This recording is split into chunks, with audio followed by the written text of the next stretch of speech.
Hello à tous et bienvenue pour ce nouveau logbook. La dernière fois on vous a laissé donc en Macédoine, on arrivait à côté de Skopje dans le canyon de Matka où on a laissé mon frère Noé et où on a accueilli ce fameux guest que vous connaissez déjà, Jesse. Hello allemaal, hey guys, it's good to be back. You might remember me from some other time.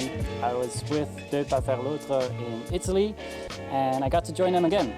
And in the last few months they traveled through the Balkans in wintertime and I didn't feel like being in the cold, so now it's spring and I got to join them in northern Macedonia. It's been a really cool trip. It's been awesome to see what Neil and Marie are up to.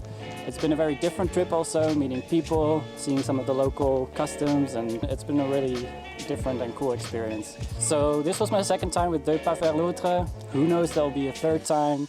Anyway, I hope there will be a lot of good luck coming towards Neil and Marie as they travel towards Istanbul. Keep following them, and who knows, I'll see you later. Dès l'arrivée de Jessie, on a enchaîné tout de suite sur quelques kilomètres sur les bords du canyon de Matka. On a monté notre premier campement dans des ruines à flanc de falaise. C'était somptueux, la lumière était magnifique.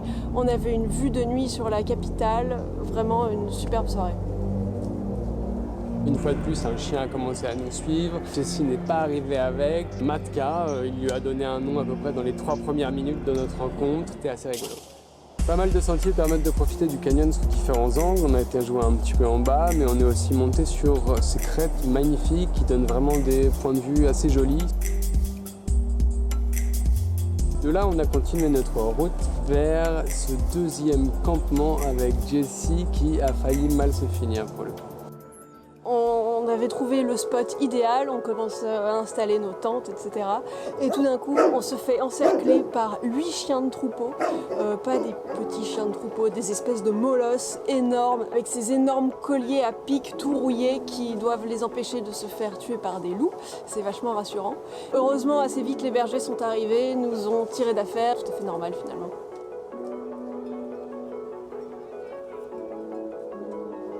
Et là, on a mangé une vraie tempête. On a vu le truc venir vraiment de derrière la montagne et petit à petit se casser sur nous comme une vague énorme. Rapidement, la grêle est tombée, les tentes n'ont pas bronché, nous non plus. Tout s'est bien passé, mais c'était quand même assez impressionnant.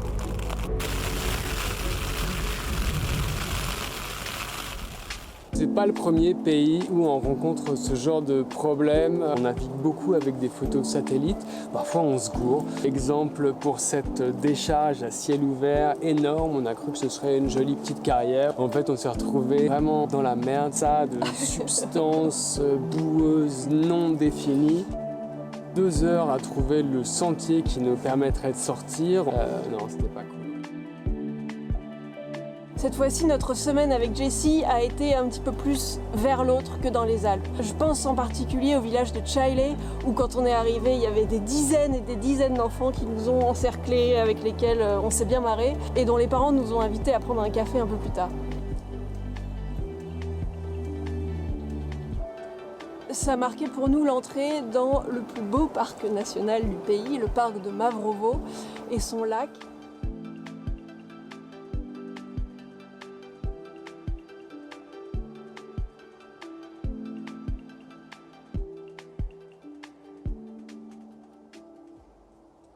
On est passé à Galičnik, un village où il n'y a plus que 2 habitants sur les quelques milliers qui en existaient avant.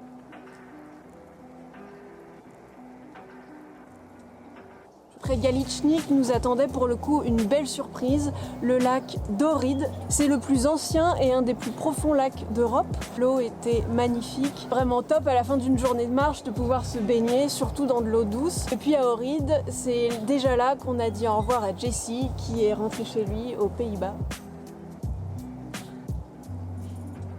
Le lac est à cheval sur les 2 pays, Macédoine et Albanie. C'est donc là qu'on a passé la frontière. Il nous restait un gros bout de l'Albanie à faire sur notre itinéraire. La première ville par laquelle on est passé est Pogrades. Gros changement d'ambiance. De l'agitation de cette petite station balnéaire, on a foncé dans l'arrière-pays pour retourner dans les montagnes. on devait rencontrer Ashley et Quentin de Ansel Voyage. On est allé les retrouver pour passer une soirée en bivouac tous les 4 avec leurs 3 chevaux. On avait beaucoup de questions évidemment à propos du voyage à cheval et puis à propos de leur expérience de l'Albanie aussi. On est en Ansel Voyage, on a décidé de partir à vélo de France pour rejoindre l'Indonésie. Et on est aussi cavalier. On a préparé 2 petits bouts de randonnée à cheval en Albanie et en Asie centrale. Donc on a 3 chevaux qu'on a achetés en sud de l'Albanie. C'est un sacré endroit, sacré pays pour faire des balades à cheval. Là on va continuer le voyage à cheval aujourd'hui. On est parti il y a 3 semaines. Il y a des petites bêtises, des petites aventures, mais en gros... Franchement, c'est une super belle expérience. Une autre façon de voyager, c'est très long. C'est un peu la même vitesse que les gens qui marchent au pas. Là, il nous reste à peu près 400 km au nord de l'Albanie. On va faire ça sur 4 semaines. On est très content que vous êtes venus nous voir, camper avec nous, faire ce bivouac. Et on vous souhaite une très bonne route. Et peut-être qu'on se recroisera en Turquie, vu qu'on reprendra la route vers là-bas, nous aussi. Et ce coup-ci, on sera à vélo pour un autre interview. Un endroit absolument incroyable. Guri Kaymes, ça nous a beaucoup plu, même si c'est là qu'il a commencé à faire assez chaud. On se fait des après-midi, enfin même des matinées à vrai dire, où il fait déjà 36-37 degrés. Ça nous a obligés à revoir un petit peu notre rythme de marche et l'organisation de nos journées. On essaye de se lever très très tôt, de ne pas marcher entre 11h et 16-17h. Et puis de reprendre la marche en fin d'après-midi, début de soirée. Les quelques villages qu'on a croisés dans cette région sont vraiment dans leur jus et c'est vrai qu'on se sent très chanceux de les découvrir alors qu'ils sont encore vraiment très préservés. On est passé par exemple dans le village de Grabova où quasiment tout est construit en pierre et en bois, très rustique, très rural évidemment. Des endroits magnifiques, comme par exemple le canyon d'Ossum. Il faisait super chaud. On s'est fait 4 potes, cool, fun, moderne, sympa. Ils nous ont tous les 4 emmenés dans un coin du canyon qu'ils connaissaient pour être vraiment superbe, magnifique, parfait pour nager parce que finalement il y avait beaucoup de courant dans ce canyon.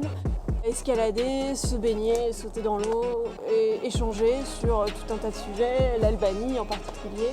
Merci à vous, c'était vraiment top. En repartant vers Keltira, on s'est arrêté dans le petit village de Prishta, dans lequel on s'est arrêté dormir, invité par cette famille qui n'est pas réputée pour être la famille la plus riche du village. Assez curieux, on a commencé à discuter et très rapidement, ils nous ont invités à manger puis à dormir. On s'est demandé quand même si on n'allait pas avoir un petit peu de mal à digérer tout ça. C'était quand même une des nuits, si ce n'est la nuit, la plus rustique du voyage. Malgré nos bonnes résolutions de ne plus marcher l'après-midi pendant les grosses chaleurs, il y a eu un jour où on a eu du mal à trouver un spot adapté pour s'arrêter 3, 4, 5 heures. Et du coup, bêtement, on a continué. On n'aurait pas dû, clairement, parce que le soir, on était tous les deux malades, mais alors malades. Donc c'était une grosse insolation. Et en fait, on a mis quasiment 72 heures à s'en remettre. Une bonne leçon.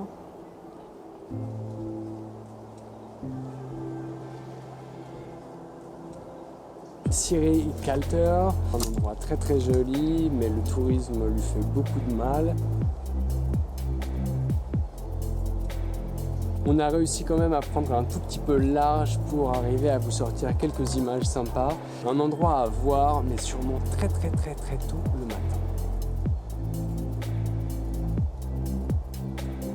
Du Blue Eye, on était vraiment très proche de la mer. La dernière fois qu'on l'avait vu, c'était en Croatie. Célébrer l'été et puis aussi nos 500 jours de voyage au bord de cette mer sublime sur une toute petite plage secrète dénichée grâce aux satellites. Je m'étais jamais baignée, je crois, dans une eau aussi chaude. C'était une vraie surprise.